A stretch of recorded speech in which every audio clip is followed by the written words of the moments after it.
Okay, welcome everyone to another episode of O365Eh. In today's episode, we're going to be talking about what's currently out and available in 2019. So we're a month in to 2019.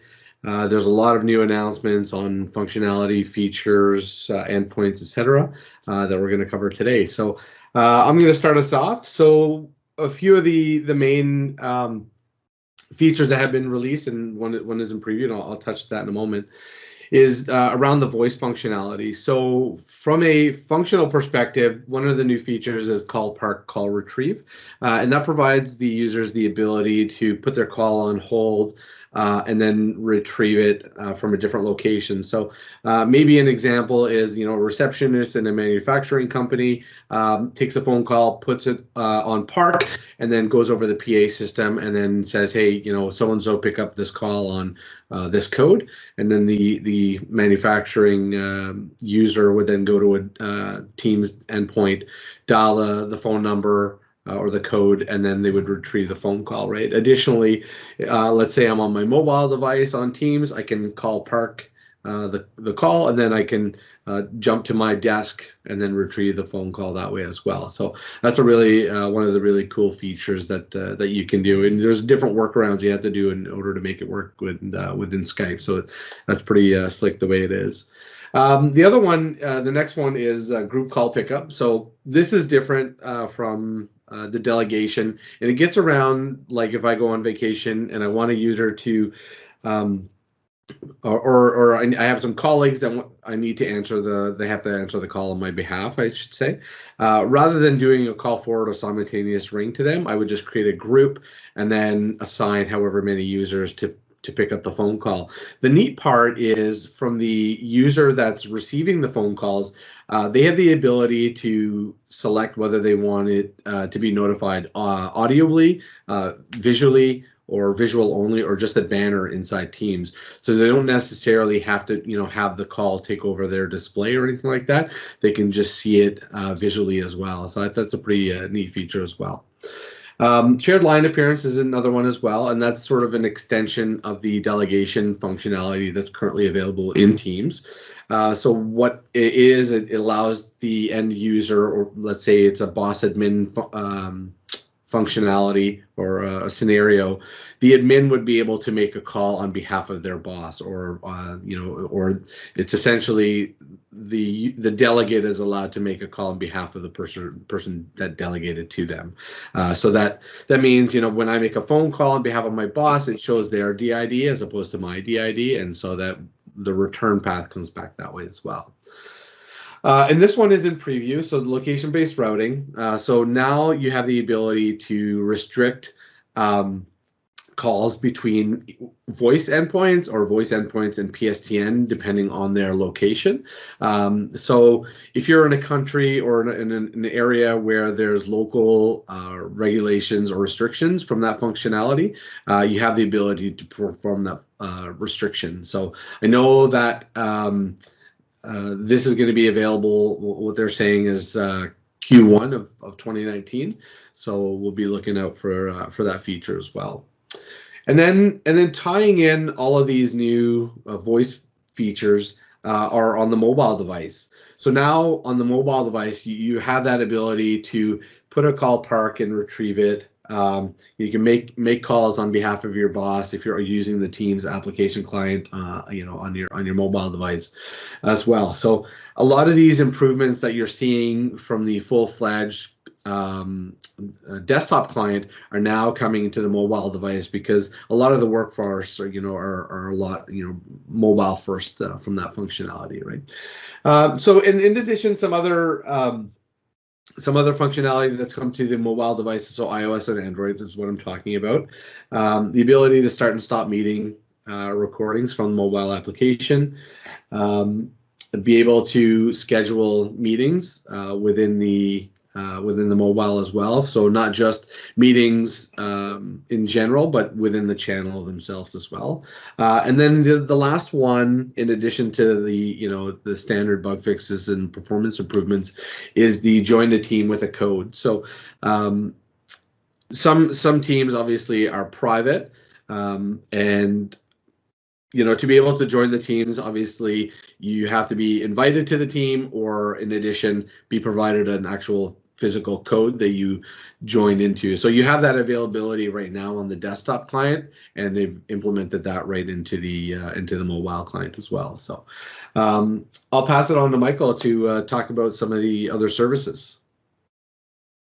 Yeah, I mean, one of the big ones for me is what's kind of near and dear to my heart is direct routing. So bringing your own PSTN services to Teams, and AnyNode and Oracle are now part of that certified partner list. So we have Ribbon, we have Audio Codes, AnyNode, Oracle, and ThinkTel, and they've all gone through the non-media bypass certification process with TechVision.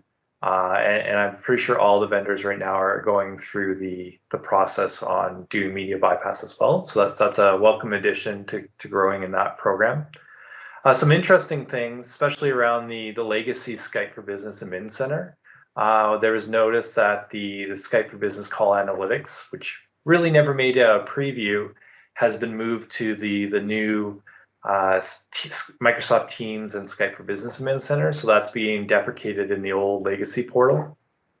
We're also seeing announcements where the auto attendant and call queues, the administration of that, is being moved from the legacy portal. It's actually getting a new experience and being moved into the new admin center.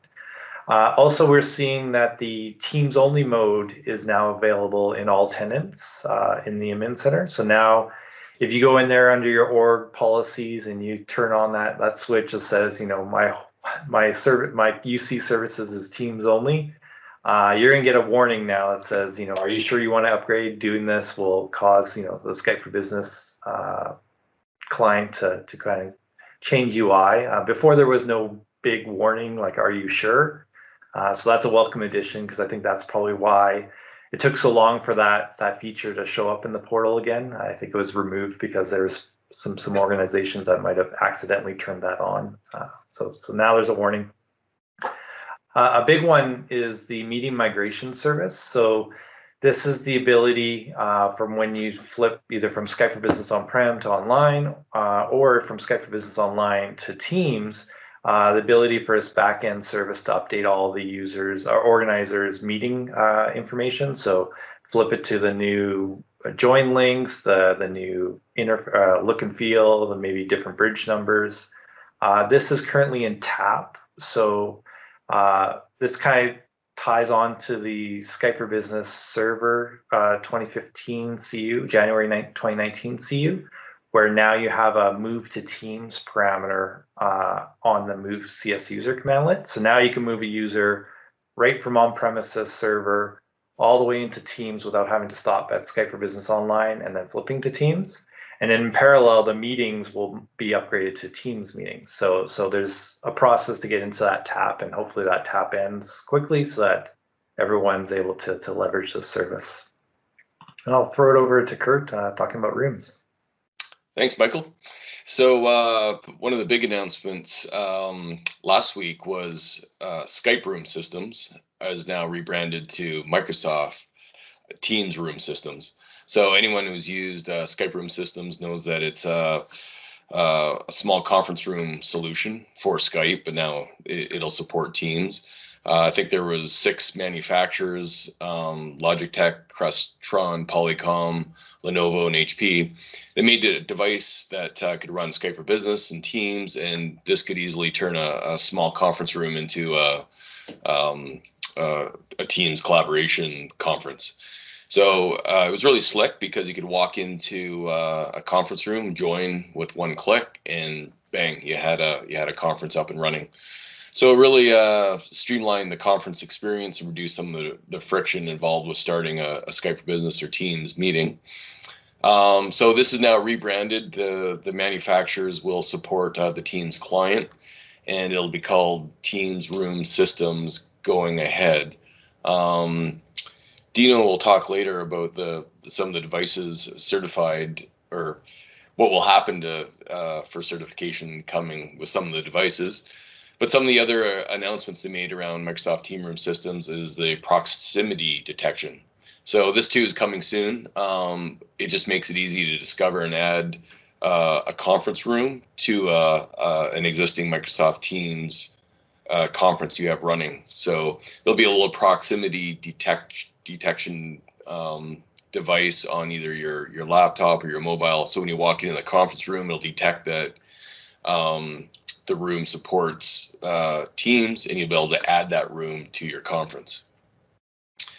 Another thing they announced is support for dual screen rooms. So a lot of conference rooms typically have one or two big screens. So Microsoft Team Room systems will be able to support that.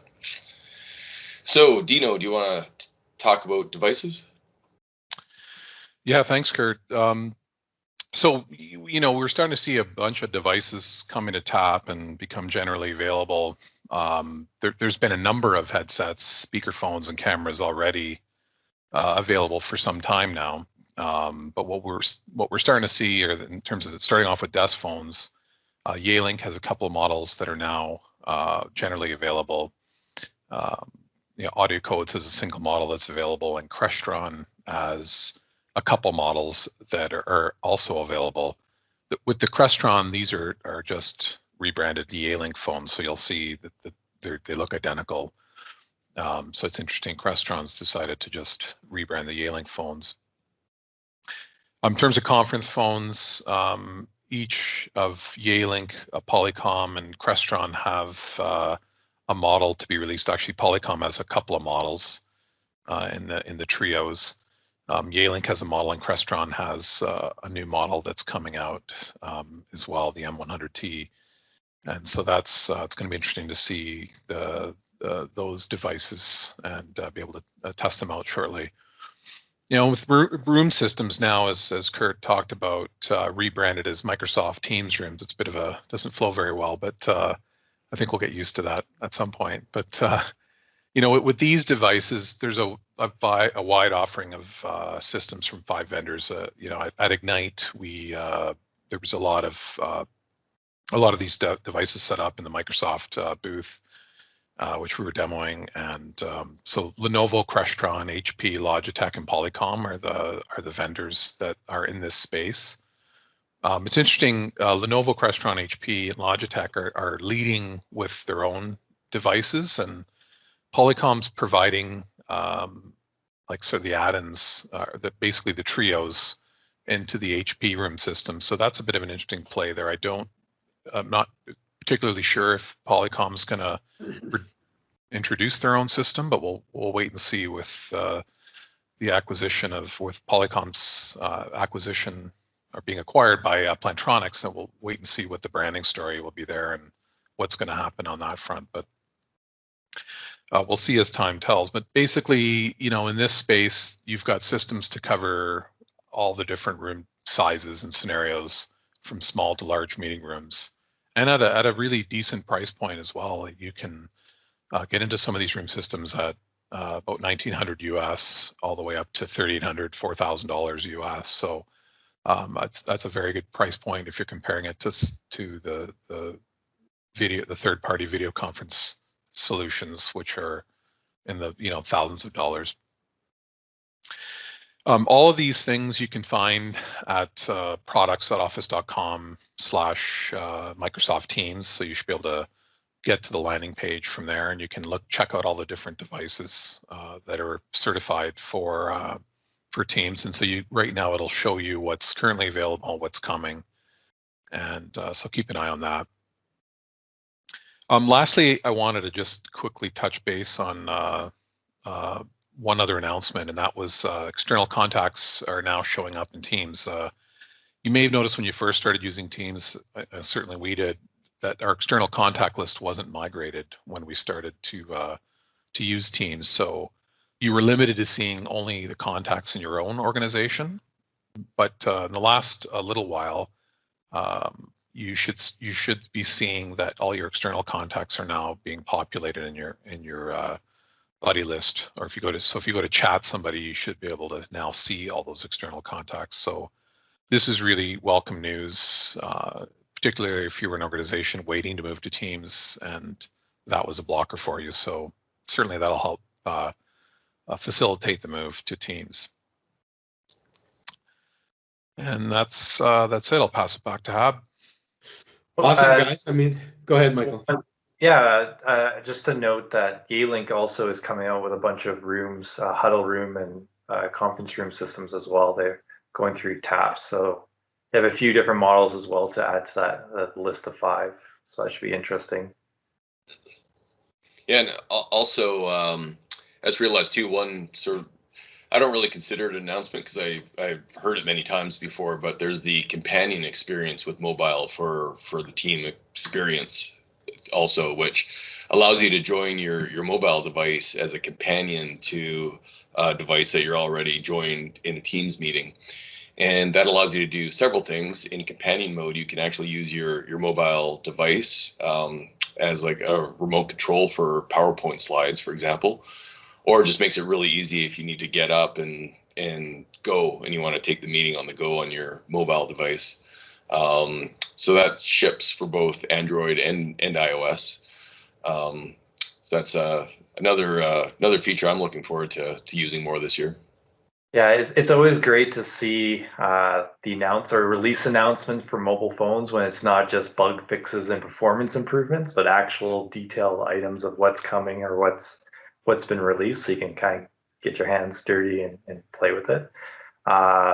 It's interesting, we've been focused on all the Skype for Business functionality getting into Teams. That was like the roadmap of 2018, but now we're seeing kind of a different roadmap for 2019 where Teams is doing things different and new innovation and bringing in some pretty impressive functionality. It'll be interesting to see where this keeps going. Yeah, definitely agree. All right, guys, thanks for all the information. This was a pretty significant amount of announcements in just 30 days. So I thought we all thought there was a good topic to cover, just to keep up to date with the amount of information that's been coming out of the fire hose. So anyways, thanks everybody for listening in, and hopefully we'll catch you on the next episode. Thanks. See you.